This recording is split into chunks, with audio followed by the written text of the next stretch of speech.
As we know, much of the debate about climate change and energy in Australia centres around that target of reaching net zero by 2050.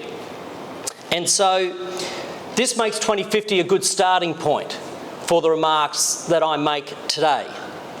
And let me pose this question. What sort of Australia do we want to be in 2050, mid-century? I'm a dad of a 4-year-old boy and a 10-year-old girl. So for me, when I think about that, I think about the sort of Australia I want to see them living in 2050, when my son will be a very old and wise 32-year-old, and my little girl will be a young woman of 38. My hope is that they and their peers will be living in an Australia every bit as good as it is today, if not better. A 2050 Australia that's a successful, independent, liberal democracy that provides for safety and security of its citizens, who each enjoy the freedom and opportunity to pursue whatever course they choose to pursue, knowing that their Australian way of life is well protected. And is this doable? Absolutely it is. It is. But it won't just happen. The future is to be fought for if it's to be got. And we can't rely on vision alone.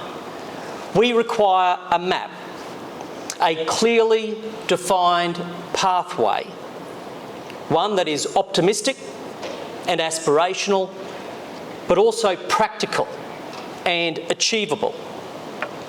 A pathway built on a platform to achieve 3 objectives. 1, that Australia be rich, not poor. 2, that Australia be strong, not weak. And 3, that Australia be free and not captive. You may ask, what has this got to do with climate change and energy? And my answer is everything, everything. As a nation, we have committed to reaching the destination of net zero emissions by 2050. That destination is set. But how we get there is the most fundamental question we must now address. We can venture on a number of different pathways to reach the 2050 destination. But if we take the wrong one, we make Australia poorer, weaker, and captive to the interests of nations other than our own. If we take the right path, we make Australia richer, stronger, and free to determine its own destiny. In my assessment, Australia is venturing down the wrong pathway. While I'll restrict my comments today to the electricity sector, since it's at the centre of efforts to reduce emissions, please assume I've drawn similar conclusions more broadly. Take recent announcements by AGL, Origin Energy and the Queensland Government, which will result in approximately 19 gigawatts of coal-fired generator capacity being shut down by 2035. The loss from these premature closures account for around 3/4 of base load generation in the national electricity market. That's 40% of total generation lost from the system as a whole. I acknowledge that many of these decisions are commercial ones, and I also appreciate that they can be motivated by the best of intentions, including with an eye to transitioning to cleaner energy sources. But when you look at the system as a whole, the removal of so much supply is a risk, especially set against a backdrop of exponential increases in demand over coming years due to population growth and electrification. But what heightens this risk to a level of extreme danger is the fact that there is no guarantee that the supply lost will be replaced in time. My views on this are strongly informed by a pragmatism of a background in business and in economics. It's clear that Labor's approach to the transition has not been properly planned and, to my mind, simply is not going to work. Venturing down the wrong pathway to decarbonisation and failing to properly plan for the transition is a problem of gigantic and growing proportions, with dire consequences for everything, from our energy security to our food security, from our industries to the local communities they support and the jobs they provide. As the global energy crisis has deepened over recent times, a criticism has emerged in some quarters of Australia that our country is unwittingly following the German model of decarbonisation, with a rush to renewables and quick closure of baseload power stations, noting that Germany is now reopening mothballed power stations to combat the energy crisis. Such comparisons to Germany I find offensive, not to us, but to Germany. You see, Germany had the common sense to mothball the very plants they now reopen, allowing them to be turned back on if and when needed. Here in Australia, much of the fleet we're closing down isn't to be mothballed, but entirely demolished, gone. They won't be able to be turned back on if and when needed. In short, it looks like Germany had a plan B. We don't. And as for us following Germany into a hasty rush to renewables, as a proportion of Germany's total energy, renewables constitute around 29%. Compare that to Labor's goal of 82% renewables in just over a handful of years. Also, our grid, unlike Germany's and that of other European nations, sits on a vast island, unconnected to other electricity networks and absent from electricity imports. So when the going gets tough, not only will we be unable to flick the switch on mothballed plants, but there'll be no extension cord allowing us to take power from elsewhere. Whatever risks people think Germany has been taking, it pales in comparison to Australia. In government, you must hope for the best, but plan for the worst.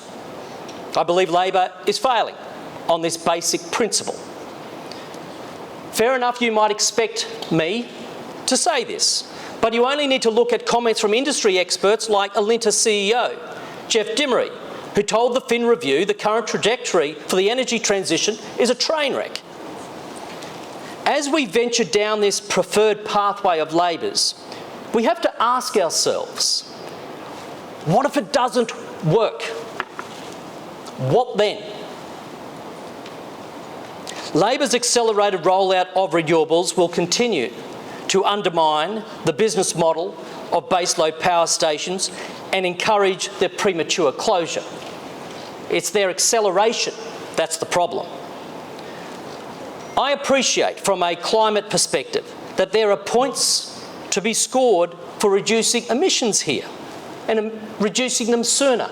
I absolutely do. But Labor is putting far too much at stake by failing to plan for a gap in baseload power generation. This is exacerbated by Labor's continuing demonisation of gas and its failure to support the unlocking of bases for further development in Queensland, New South Wales, Victoria, Northern Territory. Even though gas is cleaner than coal, is plentiful in Australia, and can be readily dispatched into the grid. For the foreseeable future, we need gas and more of it. But Labor wants neither gas nor coal in the capacity mechanism, and it has dumped its promise to land a nationally consistent approach by instead allowing each state to go its own way. Meanwhile, despite some of our oldest manufacturers and energy-intensive businesses already on their knees due to skyrocketing power prices, prices Labor promised would go down, by the way, not up. The government now wants to saddle them with an even greater burden by reshaping the safeguard mechanism. The challenge is finding a responsible balance as part of a transition that is properly planned for. Failure to do so risks our competitiveness with clear and direct implications for industry, workers and households, especially in regional areas. As Australian manufacturers close their doors and workers lose their jobs because power prices get too high and supply too unreliable, guess who will step in to fill the void in those markets? Most likely, high-emitting operations in countries like China and India. So tell me, how does that help tackle the challenge of climate change? Labor's pathway is more likely to decapitate our economy than decarbonise it. We need to map a different pathway to 2050, one that's practical and achievable, one that will make us richer, stronger and freer as a nation. Now, 2050 is 28 years away. But before we look forward to that horizon, let's cast our minds back 28 years. That's 1994. So think what you were doing in 1994. 1994.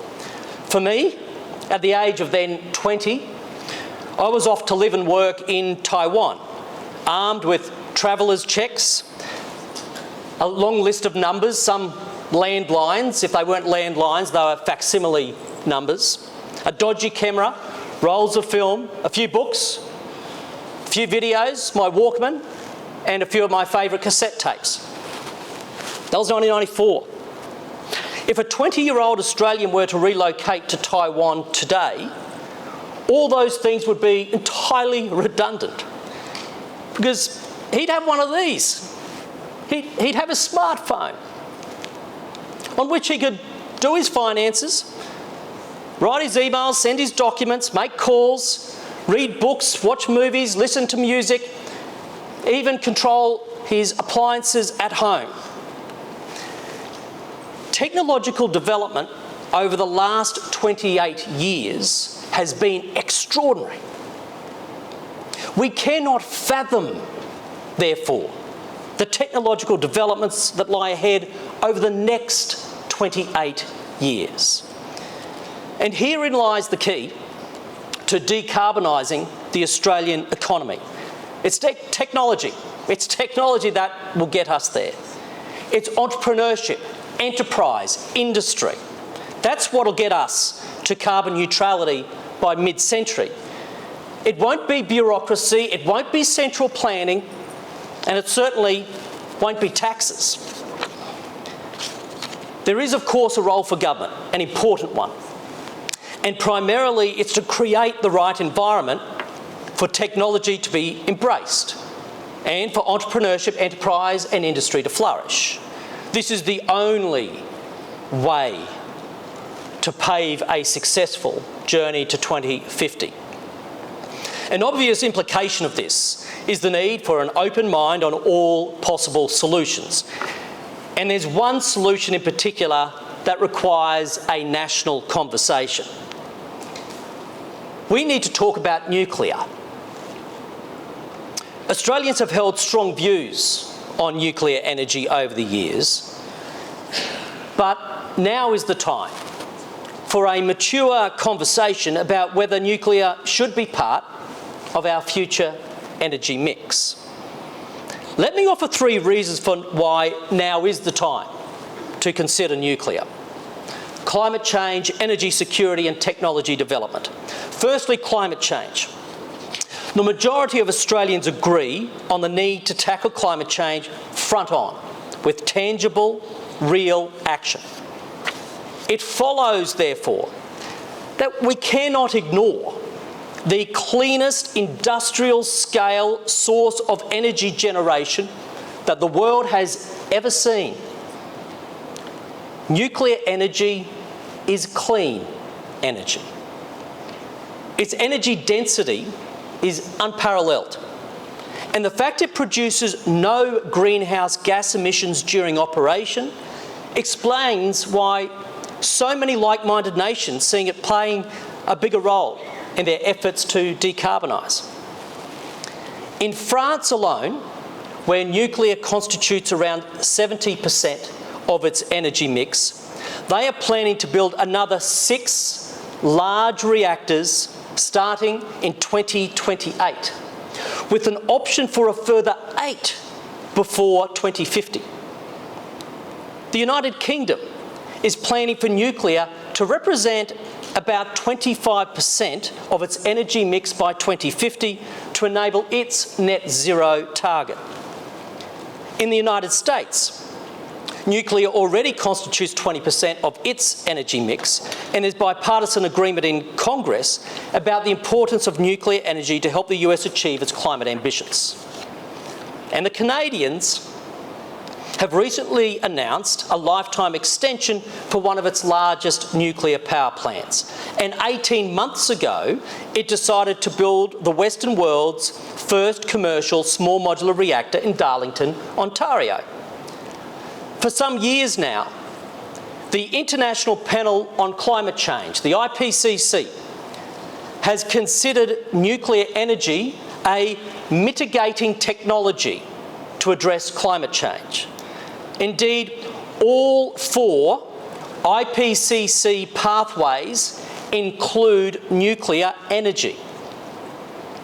Last year, the United Nations Envoy on Climate Action and Finance told an audience he had never seen a credible transition strategy that did not include nuclear.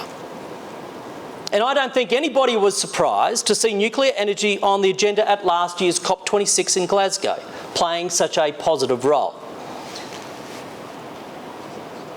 Energy security is the second reason it's time to talk nuclear.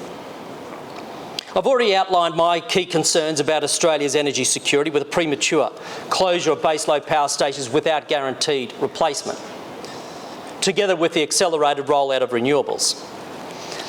As coal-fired power stations exit the network over coming decades, one option is for them to be replaced by nuclear power plants.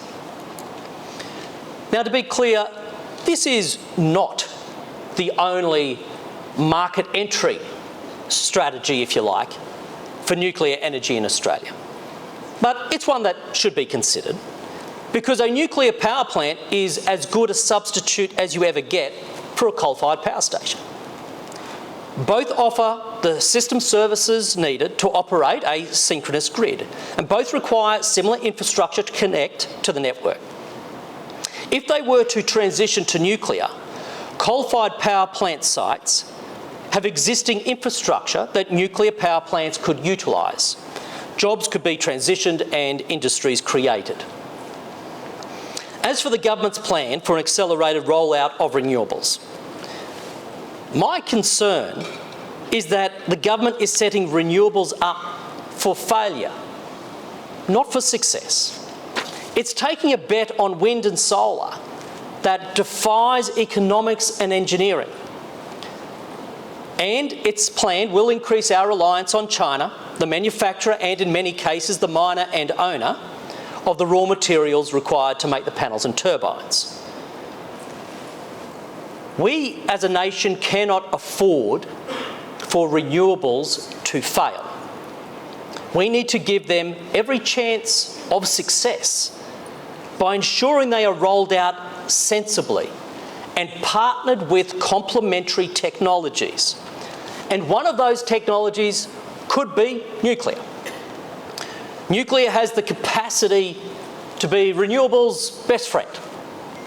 For starters, they share a common set of values in that they are both emissions-free sources of energy. and they are both recognised as key technologies for helping the world to decarbonise.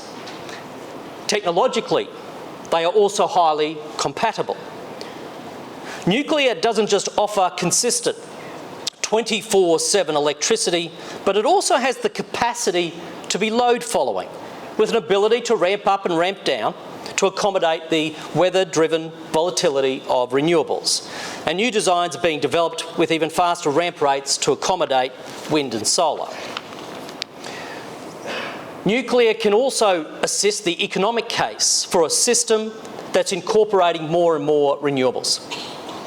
The problem the government has had in explaining away its broken promise of a 275 reduction in household power bills is that the prices people pay for electricity reflect the costs and profits of the entire system that transports electricity into their homes and their businesses, including the poles, the wires, the services, and so forth. These system costs will increase enormously as Labor drives towards the 82% renewable target in just over a handful of years. According to Australia's market operator, network investments alone for such a system will cost an estimated $320 billion. Ultimately, it will be users or taxpayers that will foot the bill. What therefore counts in the real economy is whole of system costs. And this is where striking a balance of complementary technologies is key, because it's the only way to optimise the system, to keep the lights on and people's power bills affordable. When you consider on a whole of system basis, nuclear has proven to stack up time and again. And this partly explains why 32 nations operate nuclear power plants today, and another 50 are actively implementing new nuclear programs or are on their way to doing so, leveraging a well-recognised international framework. This now brings me to the third reason why now is the time to talk nuclear, and that's technological development. It doesn't take long when you're speaking to someone about nuclear energy before the health and safety issues are raised. And people query incidents like 3 Mile Island, Fukushima, Chernobyl. And so they should, by the way. These issues are critical. And I say that myself as a parent of little ones. Health, safety, first and foremost. As we examine the prospect of nuclear energy in Australia, we need to explore all such issues with dispassionate independence. Do keep in mind, however, that for Australia, we're not considering old nuclear technologies that were used and involved in those incidents. No one wants old Soviet-era technologies, not in our grid, which is why we'll be considering only new and emerging technologies. Principally Generation 3 Plus and Generation 4, including small modular reactors, SMRs. SMRs turn the business model of nuclear power on its head. They are designed to require shorter construction times and lower capital costs than larger scale reactors. They have passive cooling systems, fewer mechanical parts and auto fail-safe to enhance safety, and they're relatively easy to configure due to being factory made and transportable. And since they're modules, you can start small and add modules as needed. So, should nuclear be part of Australia's pathway to net zero? Maybe, but we need to do the hard work. We need to do the hard work to find out. And it should come as no surprise, by the way, that Australia is looking into nuclear. Australia is, after all, already a nuclear nation. We possess the world's largest reserves of uranium, and we're the world's third largest supplier. We already power the world's nuclear power plants, yet we have none of our own. We've been operating a nuclear reactor at Lucas Heights for over 60 years. That's only 40 kilometres from where we sit here today. That reactor provides invaluable radioisotopes that Australians benefit from each and every day. We are active participants in the Generation 4 International Forum. We are working closely with the United States and the United Kingdom under the AUKUS arrangement on introducing nuclear-propelled submarines as part of our own fleet. Nevertheless, if we were to introduce nuclear technology as part of our future energy mix, we must get it right. 3 threshold questions must be answered in the Australian context. Is it feasible? Is it achievable? Is it acceptable? Under each of these questions lie an exhaustive number of issues on which due diligence is required and shall be done. Nuclear energy optionality needs to be created in Australia. If we continue to do nothing on this topic, we will always be 8 to 10 years away from being able to procure this technology if one day we realise we need it. And as we move forward to examine this topic, we will be putting the Australian community at the centre. It's why we're encouraging a national conversation. To that end, over coming months, I plan to hold a series of nuclear energy policy forums across Australia, together with my parliamentary colleagues. A social licence is, after all, the most important prerequisite for not just nuclear, but all major energy projects that might impact local communities or have a material impact on our future as a nation. And when that future arrives, when we do reach 2050, it will be our generation that's answerable to the next. Our children will look at us and ask, and our generation, well, we may well have our imperfections. But I want to be able to look my children in the eye, and maybe one day their children, knowing that as a nation, we got the big calls right. Yes, we decarbonised the Australian economy, but we did so while making our nation richer, stronger and more free. Thanks for your time.